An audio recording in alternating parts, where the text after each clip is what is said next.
JEE advanced 2026 ఫలితాలు శుభవార్తను అందించాయి. 10,000 మందికి పైగా మహిళా అభ్యర్థులు జేఈఈ అడ్వాన్స్డ్ పరీక్షల్లో ఉత్తీర్ణులై సరికొత్త రికార్డు సృష్టించారు. దీంతో వారు ఐఐటీలలో ప్రవేశానికి మార్గం సుగమమైంది. సైన్స్, టెక్నాలజీ, ఇంజనీరింగ్, గణితం రంగాలలో లింగ సమానత్వం విషయంలో ఇది ఒక ముఖ్యమైన విజయం.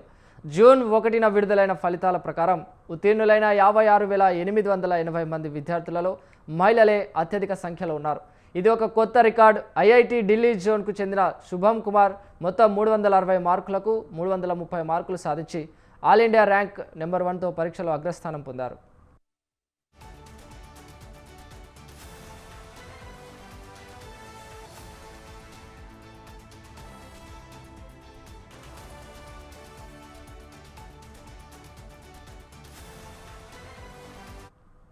ఈ సంవత్సరం మహిళా అభ్యర్థులలో అత్యధిక స్కోరు సాధించిన ఆరోహి దేశపాండే 280 మార్కులతో కామన్ ర్యాంకులో 77 సాధించారు. ఈ పరీక్షకు దాదాపు 2 లక్షల మంది అభ్యర్థులు నమోదు చేసుకోగా వారిలో 1,70,000 మందికి పైగా 2 పేపర్లకు హాజరయ్యారు. ఐఐటీలలో చదవాలని ఆకాంక్షించే విద్యార్థుల సంఖ్య క్రమంగా పెరుగుతోందని ఇది సూచిస్తోంది.